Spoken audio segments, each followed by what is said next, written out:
Investidores, Bitcoin cotado a 60.800 dólares nesse momento, nesse dia 2 de outubro, em que a gente tem aqui o cenário ainda estável para os mercados. Eu gostaria de iniciar a gravação dessa análise depois das 10 horas e 30 minutos da manhã, que este é o horário de abertura do mercado americano, né? Um mercado que a gente monitora de perto, já que o Bitcoin está bastante correlacionado aí com o S&P, com o Nasdaq, né? O índice de ações de tecnologia da Bolsa Americana.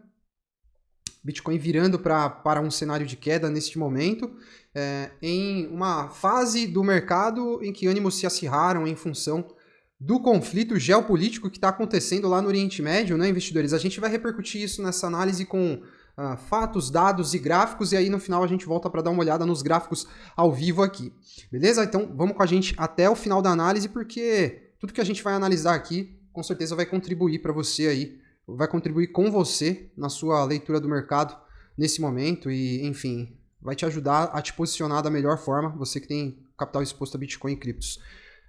O conflito Israel e Irã agora é declarado, né, investidores? Ontem a gente teve um ataque do Irã que atingiu Israel, Israel acionou o seu domo de ferro, conseguiu se proteger de vários mísseis balísticos que foram disparados contra o seu território. Nem todos os mísseis foram...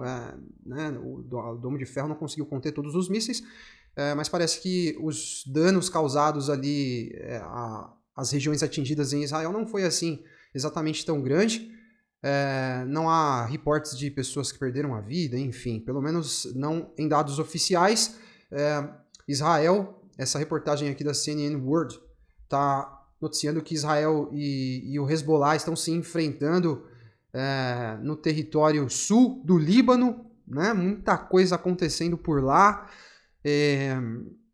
Israel prometeu uma resposta, né, investidores? Olha só o que o Benjamin Netanyahu disse. O Irã cometeu um grande erro essa noite e vai pagar por isso. E os líderes iranianos já avisaram que se houver uma retaliação de Israel, o Irã irá responder de uma forma ainda mais forte, ainda mais dolorosa. E, bom, os Estados Unidos também, eu estava vendo aqui que já se organizam, né, para apoiar Israel nessa resposta, né, nesse contra-ataque que Israel está prometendo. Nada disso é bom, né, investidores, a nível humano, e para os mercados isso também não é algo otimista, né? Em um primeiro momento, o Bitcoin sofreu bastante com isso aqui, né? Os mercados tiveram um impacto inicial. E essa tabela de um estudo feito pela Bloomberg basicamente mostra a reação do Bitcoin a eventos geopolíticos. E aqui nessa lista a gente tem dois que tratam de conflitos militares, né? Olha só, a escalada na tensão entre Estados Unidos e Irã que aconteceu lá em 2020. Eu estava conversando com os membros do Telegram sobre esse evento. Isso aqui, investidores, foi em um momento pré-halving do ciclo passado. A gente já estava com as carteiras praticamente prontas, né, de cripto e tudo mais, esperando um movimento de bull run que acabou acontecendo lá no final do ano. Nessa oportunidade, a gente teve o termo guerra mundial no Trending Topics do Twitter durante uma semana, né? Nesse momento histórico, Donald Trump ordenou a execução do mais alto general, o general mais importante iraniano. Foi uma loucura danada. E a resposta do Bitcoin foi muito boa, né? Em um segundo momento, olha só, veja que 10 dias depois o Bitcoin já tinha uma alta de 12% e 60 dias depois o BTC tinha uma alta de 20%, apresentando até mesmo um retorno melhor do que outros índices, como por exemplo o S&P, né? E também o principal metal precioso aí, né? O ouro. Quando a gente teve a invasão da Rússia à Ucrânia, em uma janela de tempo de 10 dias a gente teve um BTC com uma variação de menos 6%. Porém, quando a gente tinha 60 dias 60 dias após essa invasão, a gente já tinha o Bitcoin também ali com um cenário de retorno maior do que S&P e ouro. O ponto é que é muito importante a gente entender o momento cíclico do Bitcoin, que em fevereiro de 2022, a gente estava ainda começando o bear market do Bitcoin, né? Então era um ano diferente de 2020, quando a gente estava para começar uma escalada. Mas como a gente pode ver aqui, investidores, é questão da gente esperar o tempo passar e o Bitcoin acaba respondendo bem, né? Quando a gente tem esses conflitos militares acontecendo. Teve até um brother aí, não sei se ele segue o canal, mas ele comentou no vídeo ontem, falou, Adriano, falei que se tivesse guerra o Bitcoin ia cair, você falou que não, que o Bitcoin responde bem e quando eu falo, meu brother, eu não tô falando, quando eu falo de reação, eu não tô falando dos primeiros minutos, das primeiras horas. As minhas análises de mercado, as minhas análises do Bitcoin não são análises que ela vai ter uma precisão, assim, questão de horas, tá? A gente aqui se baseia em dias, meses, e como a gente pode ver aqui, isso não é opinião, isso que está na tela não é opinião, é um estudo, são fatos, são dados. O Bitcoin responde bem e escaladas militares, esse tipo de coisa que acontece, não costuma afetar o preço do Bitcoin, cara, é isso. Num primeiro momento ele sente, só que quando a gente vai olhar depois a reação que fica registrada na história depois de dias e semanas, a gente vê que o Bitcoin costuma reagir bem, né? E o ponto é que começamos outubro, que traz pra gente aquela perspectiva de October, né? O melhor mês do ano, quando a gente olha o histórico do Bitcoin, mas começamos com uma queda forte aí, a galera já começa a tirar a onda ali de October, né? E olha só, o mês de setembro, que é um mês historicamente ruim para o Bitcoin, a gente acabou fechando com o melhor desempenho histórico do BTC, né? Sendo que outubro, que é um mês que costuma ser positivo, a gente começou com a maior queda, tá? Em um 1º de outubro, a maior queda para um 1º de outubro, desde lá de 2012 também. A gente já começa o mês de outubro aqui, ó, com o pior desempenho. E aí, vocês acham que setembro e outubro vão inverter os seus papéis? O que vocês acham que vai acontecer? Né? Como a gente pode ver aqui, ó, um dólar aportado em Bitcoin no primeiro dia de outubro, normalmente esse $1 costuma se valorizar ao longo de outubro. Olha aqui, todas as vezes, quase ele se valorizou, com exceção dessa oportunidade aqui. Né? Então, outubro, historicamente, costuma ser um mês bom para o Bitcoin, mas a gente começou com um grande revés aí, né? E esse outro estudo, que também mostra o comportamento do Bitcoin em outubro, mostra pra gente um resultado diferente quando a gente olha anos ímpares e anos pares. E nos anos pares a gente tem as eleições americanas, né? Como a gente pode ver aqui, em 2020 a gente teve um desempenho positivo para o Bitcoin, mas ainda assim a gente tem uma diferença, um gap aqui de quase 30%, né? Os outubros de anos ímpares acabam sendo melhores, né? O Bitcoin fechou outubro positivo em 2020, que foi um ano de eleição americana. 2016 também fechou no positivo, né? Só que em 2012, que também foi um ano de eleição, aqui o Bitcoin estava numa fase ainda muito inicial, né? Acabou fechando negativo esse outubro aqui. Mas como a gente pode ver, existe esse gap aqui de 30%, né? Anos ímpares acabam sendo melhores para o Bitcoin no mês de outubro. A gente acabou de ter a divulgação de um dado econômico, importante também a gente ficar ligado nisso. Eu queria ver como que o mercado ia reagir de imediato se a gente tivesse um dado positivo sendo trazido pelo ADP, que é a prévia do payroll, né? E de fato a gente teve um resultado que teoricamente favorece um bom humor para o mercado, já que a gente teve um número maior de empregos sendo gerados lá nos Estados Unidos, maior do que o que foi projetado. Isso aqui joga em favor de um cenário não recessivo, né, investidores, que também é um temor do momento aí, uma eventual recessão. Como falei, seria bom a gente, de repente, fazer essa análise depois da abertura do mercado. O mercado vai abrir daqui 2 minutos, a gente vai conseguir pegar os primeiros minutos da abertura na hora que a gente voltar lá no gráfico ao vivo. Mas essa primeira hora aqui, muitas vezes, não diz muito sobre a direção do mercado no dia, essa primeira hora de abertura, né? E ainda falando sobre essa questão macroeconômica, isso aqui é importante, caras. Um importante membro do Comitê de Política Monetária lá do Japão disse que eles não estão em um ambiente para novas elevações na sua taxa de juros, né? Isso aqui acaba sendo bom também para o mercado. E vamos ver, né? Nesse momento de tensão é bom que a gente tenha alguns elementos positivos para equilibrar um pouco essa balança, né? Para a gente não se começar a ver só dados negativos e situações aí que jogam contra, a gente realmente pode ter um cenário de mau humor generalizado que não seria bom para os mercados. Esse gráfico mostra para a gente o desempenho do ouro e do Bitcoin depois que a gente começou a ter os ataques lá do Irã a Israel. Esse aqui é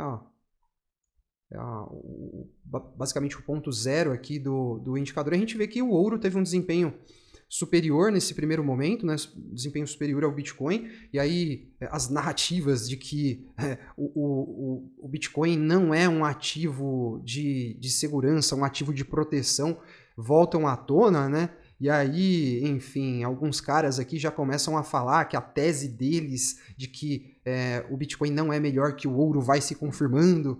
Porém, caras, a galera conclui as coisas muito rápido, tá? Quando a gente fala que o Bitcoin é melhor que o ouro, a gente não tá falando de um horizonte de horas, brother. E nem poucos dias. Compara essa parada de 4 em 4 anos, de 2 em 2 anos, você já vai ver o resultado, entendeu? Então, as nossas leituras são muito baseadas em dados de médio para longo prazo. Às vezes o que acontece em poucas horas, para mim, Adriano, não quer dizer nada. Por quê? Eu quero ver como que esse movimento de poucas horas vai se refletir no que realmente impacta o mercado de forma grande, naquilo que forma o médio, longo prazo, entendeu?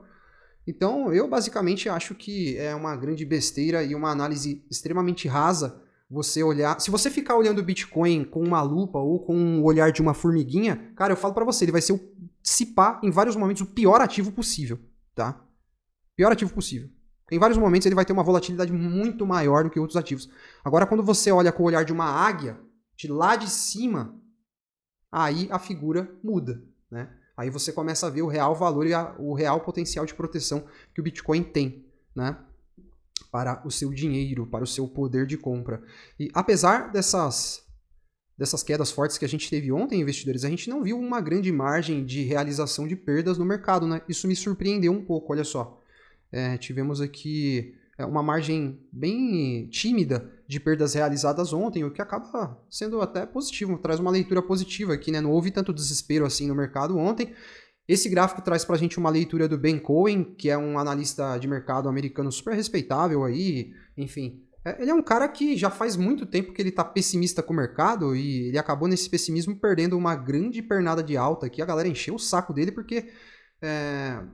Enfim, ele sempre tem sustentado leituras muito pessimistas e essa daqui é uma. Basicamente mostra pra gente que em 2019, depois do primeiro corte de juros que a gente teve, 8 semanas depois do primeiro corte, a gente teve uma queda importante acontecendo no Bitcoin que levou o Bitcoin para essa média aqui.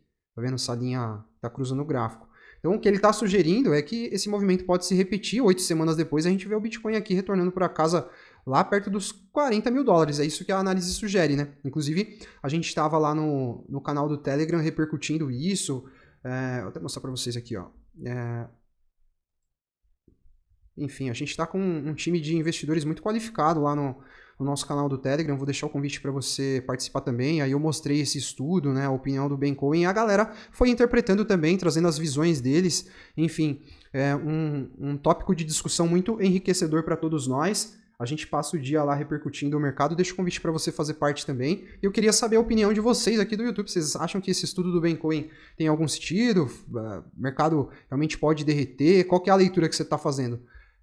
Eu acho muito fácil nessa hora, nesse momento de tensão, a pessoa fazer uma projeção de queda, né?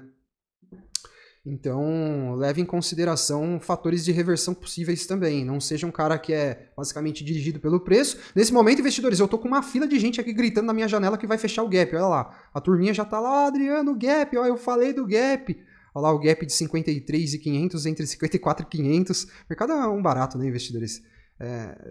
Em algum momento, um investidor que tá ali o momento é dele, e aí em um outro momento passa a ser já um outro investidor, o mercado dá uma virada, é outro investidor que começa já a ver a perspectiva do cenário dele se concretizar.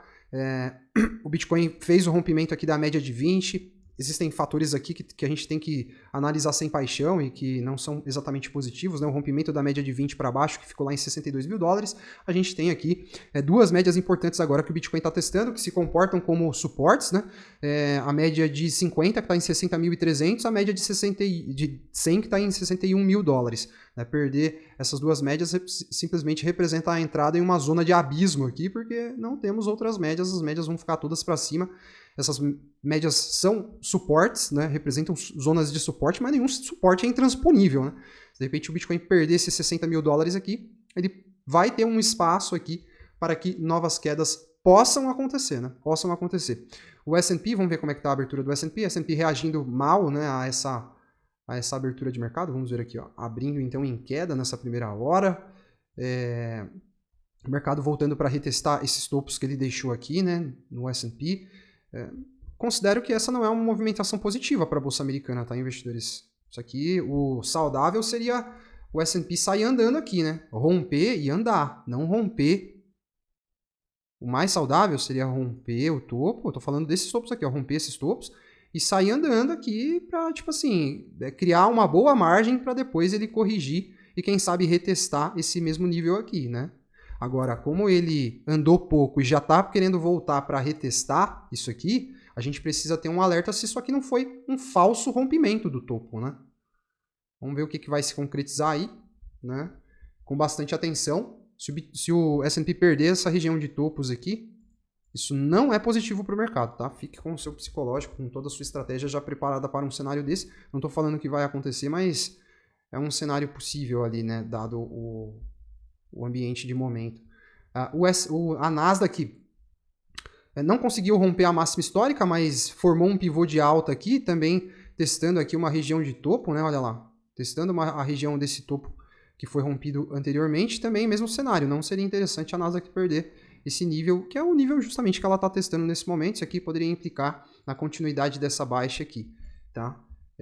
O ponto é que qualquer fundo ascendente aqui, ó, qualquer nível que dê sustentação para a Nasdaq e que esteja acima deste nível aqui, ainda assim seria uma movimentação saudável, já que ela preservaria topos e fundos ascendentes nesse horizonte temporal de 5 de agosto para frente. Né? Essa mesma lógica gráfica se aplica ao S&P. Né? Se não romper esse fundo aqui, ainda assim, qualquer coisa que ele corrigir aqui não interfere em uma leitura de topos e fundos ascendentes, que representa basicamente uma tendência de alta. Né? Tecnicamente falando, Bitcoin segue na mesma toada, deixou fundos ascendentes aqui, topos ascendentes, tá? Deixou um topo ascendente, na verdade, ele deixou um fundo ascendente e um topo ascendente. Então, qualquer coisa que o Bitcoin faça em termos de formar uma base de preço acima desse fundo aqui, representaria ainda um fundo ascendente e não desconfiguraria esse movimento ascendente que ele tá começando a formar aqui, certo? Olha só. Já consegue ver aqui até um cenário também, né? O Bitcoin aqui, ligando os topos e os fundos, a gente já vê que temos linhas ascendentes, né?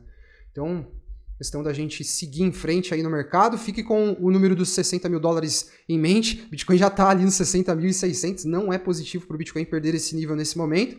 E a gente segue em frente, firme e forte.